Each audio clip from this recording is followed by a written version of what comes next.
अस्सलामुअलैकुम, मैं हूं इरफान समोर। दोस्तों, इमरान खान साहब को अब जेल से बाहर निकालना नागुज़ीर हो गया है। अब एक पल भी इमरान खान साहब को जेल में रखना मुमकिन नहीं रहा, क्योंकि अगर इमरान खान साहब जेल में मजीद रहे तो ये मुल्क डूब जाएगा। इमरान खान साहब की रिहाई का एक बहुत बड़ा मुतालबा आ गया है, और ऐसा मुतालबा आया है, ऐसी शख्सियत की जानिब से आया है, और इतनी ताकतवर शख्सियत की जानिब से आया है जो समझ लीजिए कि मुल्क की रीढ़ की हड्डी की हैसियत रखती है। ऐसे इदारे की जानिब से मुतालबा आ गया है, और मुतालबा डायरेक्ट किसको आया है? वजीर आजम को आया है, आर्मी चीफ साहब को यह मुतालबा आया है, और अब यह मुतालबा माने बगैर कोई चारा नहीं है। दोस्तों ये बड़ी डेवलपिंग स्टोरी है, बड़ी डेवलपमेंट हुई है, जो आज मैं तफसील के साथ आपके साथ शेयर करूंगा।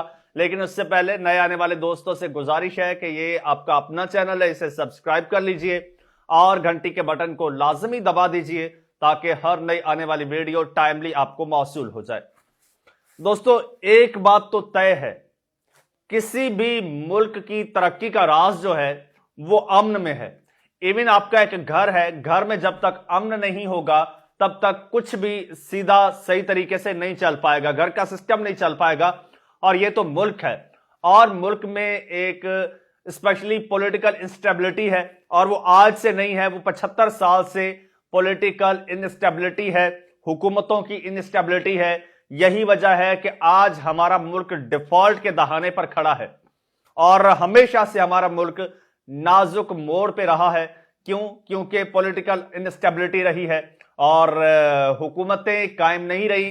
किसी भी जमहूरी हुकूमत ने अपने 5 साल किसी जमहूरी वजीर आजम ने पूरे नहीं किए, और हम फिर मिसालें देते हैं बड़ी बड़ी। अब हम बांग्लादेश का मॉडल अपनाने जा रहे हैं, और हमारे कुछ ताकतवर हलके हैं जो इस वक्त बांग्लादेश के मॉडल पे बात कर रहे हैं और सोच रहे हैं कि बांग्लादेश ने जिस तरह डेवलपमेंट की है, डेवलप हुआ है, उसी तरह हम भी हों।